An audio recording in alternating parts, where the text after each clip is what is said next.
Hello and welcome to my YouTube channel.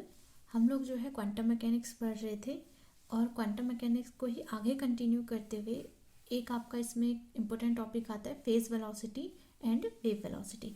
तो आज की वीडियो में हम लोग जो है फेज़ वेलोसिटी के बारे में डिस्कस करेंगे कि आपका फेज़ वेलोसिटी होती क्या है और इसका डेरिवेशन क्या है, और साथ ही साथ देखेंगे कि किस तरीके से आप प्रूव कर सकते हैं कि फेज़ वेलोसिटी जो है वो वेलोसिटी ऑफ लाइट से ग्रेटर देन निकल कर आती है। तो चलिए स्टार्ट करते हैं हमारा आज का टॉपिक। देखिए, सबसे पहले हम बात करते हैं वेव की। तो वेव क्या है हमारे पास?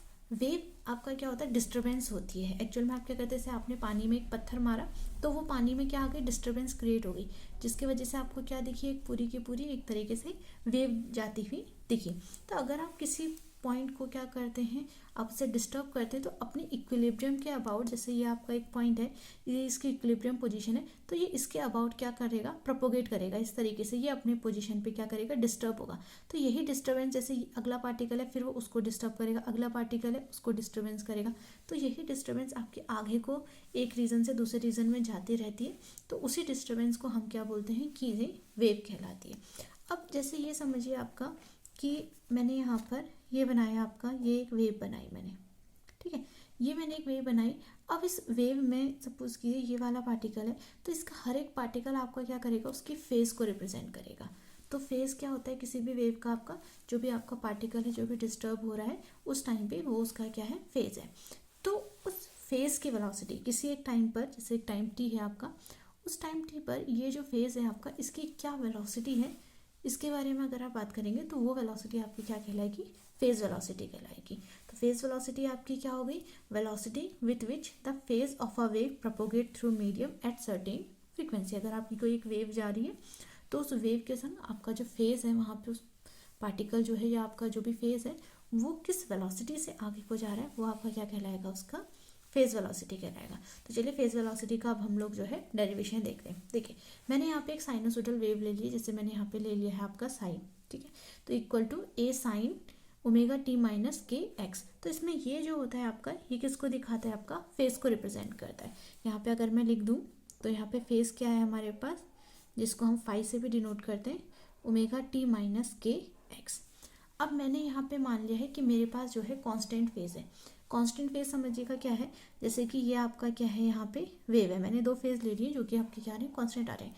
तो अगर मैं इसके यहाँ से क्रिस्ट से क्रिस्ट, या फिर आपके जो थ्रो से थ्रो होते हैं, आपकी जो मैक्सिमम एम्पलीट्यूड और मिनिमम एम्पलीट्यूड होता है, मैं इन दोनों का देखती हूँ और इनका फेज जो है क्या निकल कर आता है, सेम निकल कर आता है, तो मेरा कॉन्स्टेंट फेज वाली वेव कहलाती है। तो यहाँ पर मैंने क्या मान रखा है कि मेरी वेव जो है वो क्या है, कॉन्स्टेंट फेज की वेव है, ठीक है। तो फॉर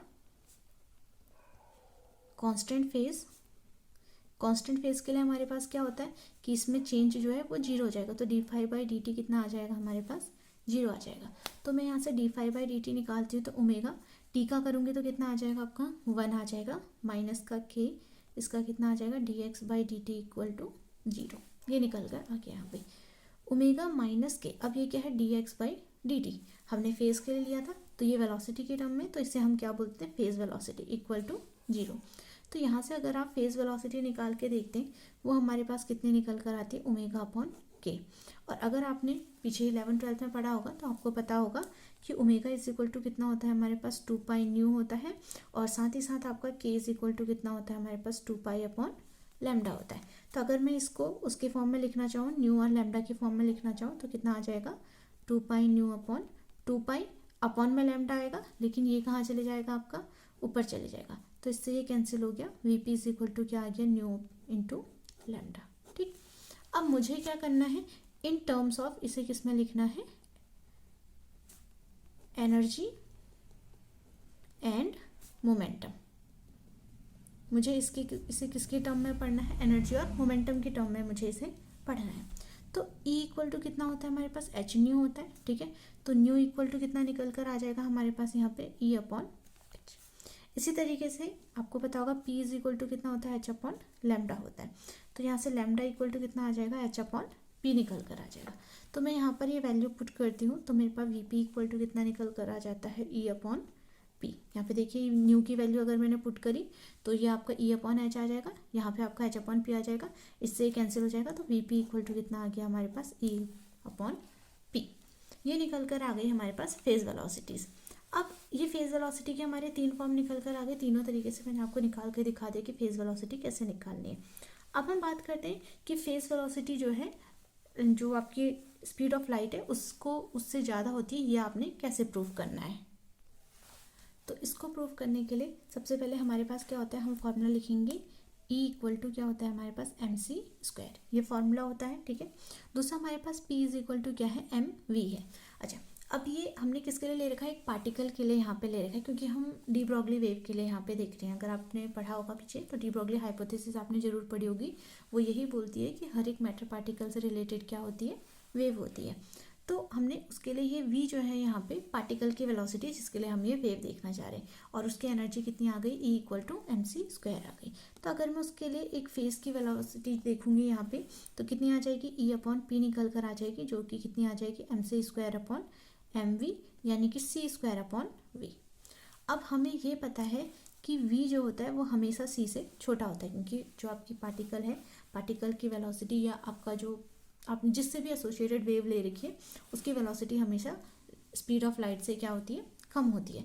तो यहाँ पे ये आ जाएगा आपका, इसका मतलब क्या है कि आपका c/v जो है ये 1 से क्या है, बड़ा है।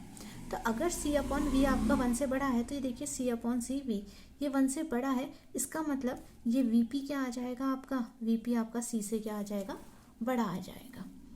हमारे पास क्या निकल कर आ गया, vp is greater than c।